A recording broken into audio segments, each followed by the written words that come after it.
Welcome to the Troy Stoeber Show. You don't have to listen, but you're going to hear about it anyway.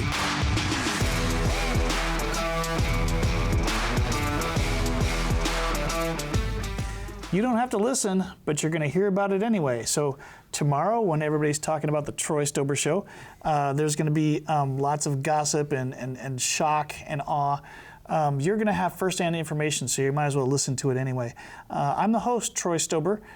In the studio today, we have Dana Yip.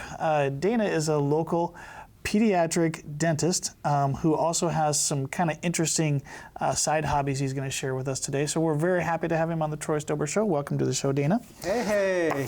Before we get started, I want to give a shout out to Miss Zandy Stewart, formerly Miss Zandy Cox.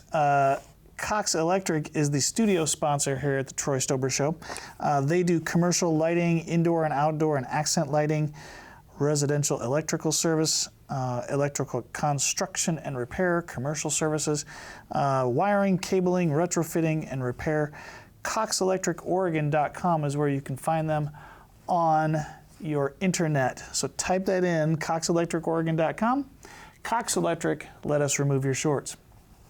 Okay, so to get started, Dana Yip, we're going to have a pretty good time today. Let's start talking about something that's near and dear to your heart, pediatric dentistry. And now, you're not just a regular dentist, right? You're like a dental surgeon, like a periodontist or something like that? Yeah, I do dental surgery in my own practice in Westland, as well as different hospitals around here, like Kaiser, Permanente, and Legacy, Emmanuel. So I get around. You get around, and it's a very special year because is it true that 20 years ago you started this service in West Lynn? It's your 20th anniversary? Like you, Dr. Troy Stoeber, like you, pediatric dentists, we have a good relationship. Always, since I met you, and I enjoy watching your beginnings. And yeah, I started out 20 years ago. 2002. 2002. That's when it all came together. Opened the doors in September. From scratch. I mean, we built that thing up from an old medical office that we turned into a rainforest. I was going to say, there's like a theme, isn't it? Like if you go on safari or something, is that what you're, like as soon as you walk in? Yeah, I always envisioned as a child, you know, what I wanted when I was, you know, in the future. I didn't have as a child. My dentist actually just had a picture of Hawaii on the ceiling. But this is getting more dramatic. Yeah, so we designed it kind of fun with the rainforest theme. We have a tree house in the reception room. We have little doors for the little kids. We have just lots of entertainment. Mosquitoes that will give you some malaria while you're down there too. And, we have good filtration as of recently. Extra filtration the last 2 years. Full disclosure, my kids have had their teeth serviced by Dr. Dana Yip for many years. So, I will be biased just a little bit. Sorry, I didn't mean to hit thank you. I'm biased too. Dr. Stoeber does a great job with his patients, which are lots of my overlapping with our patients. And yeah, the good things to say about his office. Dana, tell me about some of the differences between youth and adult dentistry. In pediatrics, we have a saying, kids are not just little adults. And I imagine that carries right through with dentistry too. So do you want to elaborate on any of the finer points of the differences there? Well, anatomically, children are different. They're growing, they're changing rapidly, they're mentally moldable. They're starting out very impressionable to what people say to them, what their parents say, what their friends say to them. So, we kind of have to understand the psyche of the child.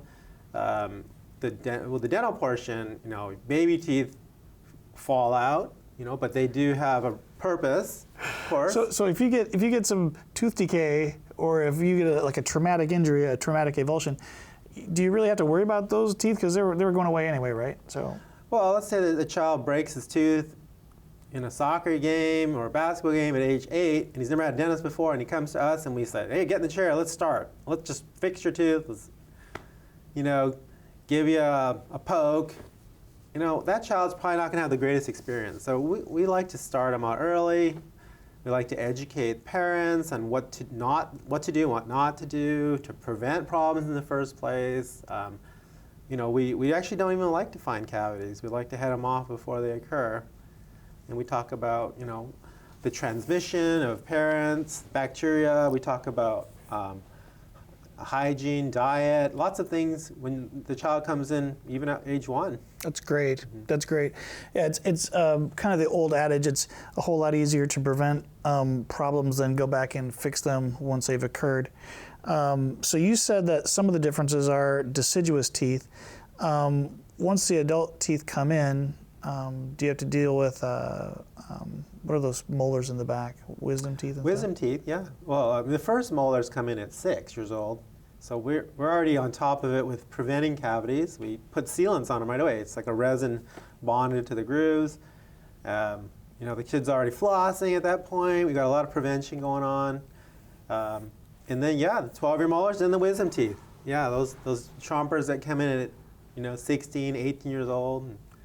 How often should kids visit their dentist? Well, we recommend twice a year, just like with adults.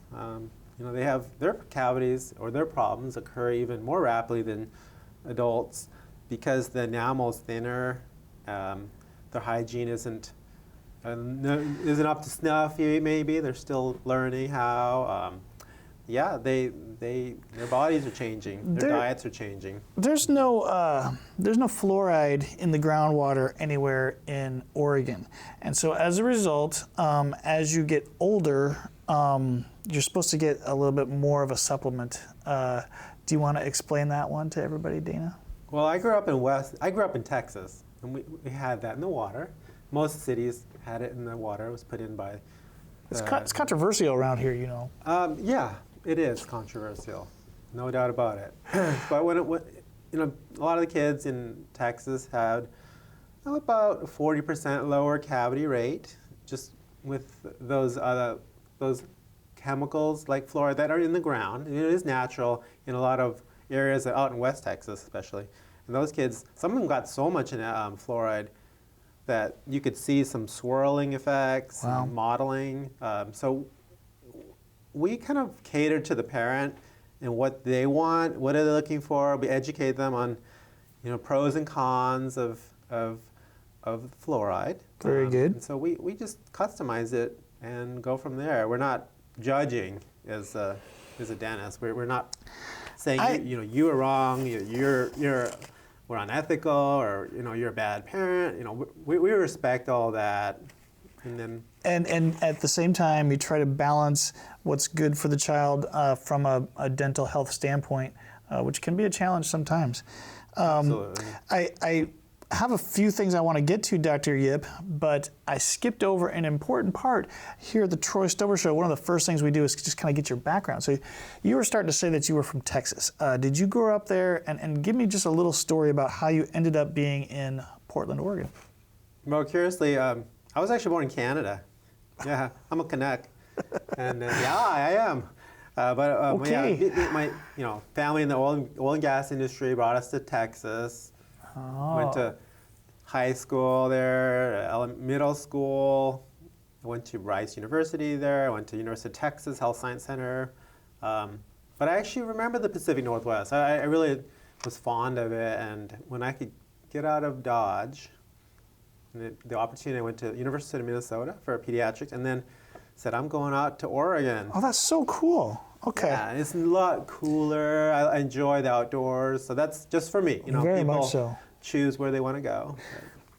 For those of you who know me, I'm from the Midwest as well. And again, it's a lovely place to live, grow, but when you grow up, you want a little more livable climate, more recreational opportunities, and Oregon is just so beautiful. I don't think many places actually compare, Dr. Yip. So that was a good move. You started your practice. It's called Dentistry for Kids, right, in West Lynn, and that was in 2002. That's right. The Kids Dentist in West Lynn. Okay, excellent. One of the things I wanted to go over was the impact of COVID on your practice. So can you tell me about how the last couple of years have shaken out for you, and any advice you're giving to kids when it comes to COVID? Well, back when COVID was starting, we had to close our doors for an indefinite amount of time. it ended up being 3 months. And there was a shortage of masks and gloves.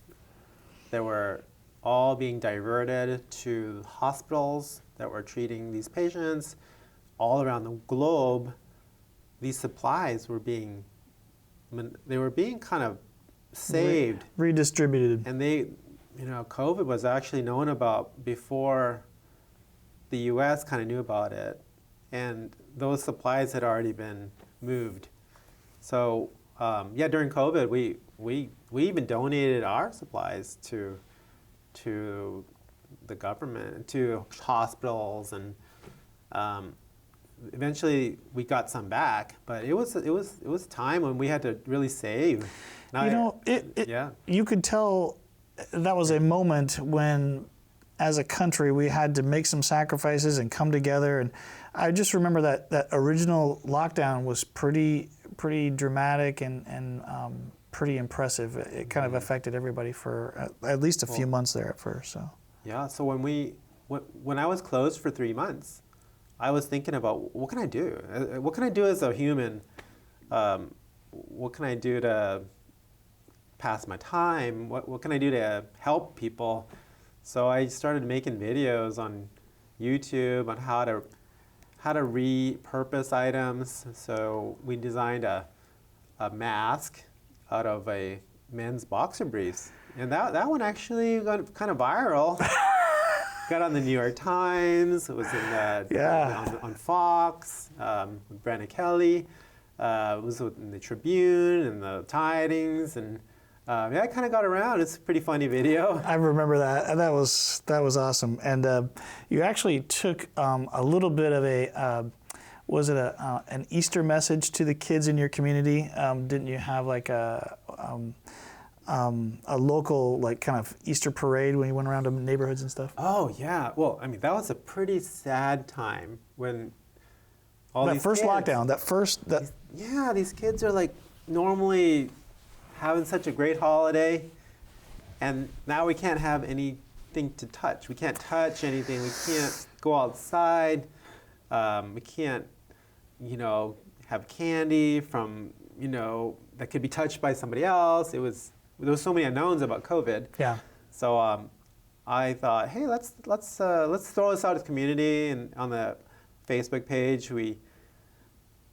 I asked the community, hey, do you want to do a Easter event? And they're like, yes, absolutely. So I just got people, soldiers out in West Lynn and Oregon City. We had a bunch of volunteers help, and we had There was so much stuff going on there. I mean, that was there was donations, and the police were involved, and golly awesome. Moses.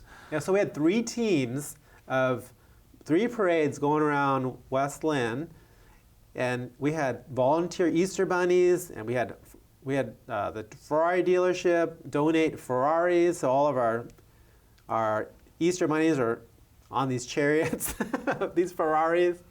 We had the police, this is no joke. Fire, and that was pretty impressive. It was something, and there were thousands of people, just people lining the streets, and not just children. There were senior citizens out there. It's just nice to get outside and get some kind of social interaction. But so we had the music booming, and it was just like a party on wheels. Okay, well, Dana Yip has just revealed the secret to his success. He caters all of his services to kids, which is a very unique and a very challenging operation, I think. You also gain their trust and their attention and their cooperation, and you develop rapport with them using magic. I want to hear how that plays a role, because, I mean, being a pediatrician, there's a certain amount of entertainment that goes into the care you provide. So tell me about that. Well, so when I was a dental student in Texas, we were learning how to give our first shots, injections, and my patient, these are people from the community, my patient was a magician named Peter the Adequate. Yeah, it wasn't great, Peter the Great. It was Peter the Adequate. Peter the Adequate. And I'm ready, about to give my shot. I'm shaking. And then Peter's like, wait a second, young doctor, yep, wait a second. And then he opens his mouth and he pulls out a ball. like, whoa. And then he ends up pulling another ball and another ball and another ball. And he had 20 balls in his hands, and they're falling on the floor, and he's laughing, I'm laughing, and he says, "Young Dr. Yip, you may proceed with your injection." So I'm like, all like, relaxed, and it went great, and we formed a really nice friendship. He taught me some magic tricks. He performed at my graduation. And I thought it was a good way to introduce how to deal with people who are nervous or fearful, how to distract, how to... You found a way in the door to kind of disarm them and communicate, make a connection with them. Yeah. And so are you Dana the Adequate, or like what do you go by, or do you have a moniker? I don't know. If I'm, not the great. So it's kind of interesting. There's actually a Young Magicians Club over in Robinwood. So I'm going to have to tell you about that later on offline, because West Lynn is home of a youth magic. That could be another podcast in itself right there. The Youth Magic Society of Young Magicians, I think is what they're called. Yeah, there's like 2 chapters, right? You know about that? Yeah, I've been to some of the meetings. Okay. Actually, my son took interest in magic, and some of his friends actually went to Robin Hood. That's cool. That's cool. It's very cool. All these all seniors, magicians, that they want this art to move. There's nothing like stimulating the imagination and stimulating curiosity. That makes a great connection, doesn't it? Yeah. I'm kind of curious as to why I have this container of beans on my table here. When you arrived at the studio, the Cox Electric studio, you had a container of Columbia Arabica beans. Tell me about these beans. Well, I just roasted them the other day, just for you, and Smells so good. I just wanted to show that, shoot, even anybody can make roast coffee. Even like, it's a 6-minute process. You can do it with a frying pan if you like. Dana Yip, how long have you been roasting your own coffee beans? Oh, probably 20 years. Mm-hmm. Yeah, my brother and I are into fun little things and cooking, and I don't know, roasting beans it's kind of like barbecuing. You're outside because it's kind of smoky. We like to do it outside, and you just one with the bean. And the first batch I did was on a barbecue with a pot, and I just poured the green beans in there and shook it for 10 minutes and smoke it in my face. I'm shaking, and then there's a chafe. It's like the shell, the husk, and that flies out. So you're like coughing. It's good. Oh my gosh. So I had to devise, the new improved version, I think about 8.0 right now. Okay. So you have done some home, like, do you have to buy special equipment for this, or? No, you don't have to. I mean, I eventually did, but for the first probably 20 batches, I just did with frying pans, roasting pots. I used an old Jiffy popcorn maker, which I went on fire, but it did work for about 3 batches. But I did learn there are better versions of the Jiffy Pop out there. When I was trying to decide who I wanted to bring onto the show, because for entertainment value, Dana Yip was up at the top of my list, because it's an adventure from the moment you walk into his office to the moment you get presented with a container of roasted coffee beans. So, man, it is so nice to have you here. It's just a real pleasure. How did you get interested in roasting coffee? So did you just get inspired one day to kind of start doing it? And you also told me that you kind of have to keep doing it, right? Because after a while they go kind of stale. Well, actually, the green coffee bean, you can have 50 pounds of this stuff, and you can keep it for a year or longer, and it'll be fine. But if you roast one batch of coffee beans, it's only good for 10 days or so, and then it starts to get rancid. Okay. So you want the oils not to denature, you could say. So I my brother and I, went to school in different. We kind of went to school in different, universities, and then he moved to California. So we actually bond through talking awesome. about these things, and he's doing his coffee, I'm doing my coffee, and yeah, we're fans of caffeine too. I can hardly imagine, Dana Yip, that you like caffeine. I mean, some people like making wine, and some people like making home brewing brews, beer. yeah. Some like, making ice cream. I like to experiment. We're making ice cream now too. Dana Yip and his brother, they make coffee beans. All right, sir. Well, you know what? This is actually a good segue. One of the sponsors of the show is Willamette Coffee House. In fact, I have this shirt on, and I got the new decals on my computer. But Willamette Coffee House, let's see, you get this free gift certificate for being a guest today on the Troy Stoeber Show. Yeah, baby. So many people probably are lining up right now to be on the show just so they can get one of these awesome gift certificates.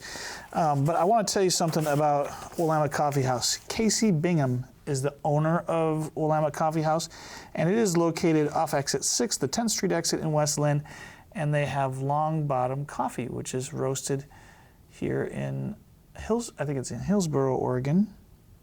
I think I wrote that down. Anyway, recently remodeled place. Order ahead, pick up using their app. Long Bottom Coffee, beverages, espresso, and breakfast and lunch food. I think they're only open till like 6 o'clock every day. But thank you for sponsoring the Troy Stoeber Show. Thank you. Thank you.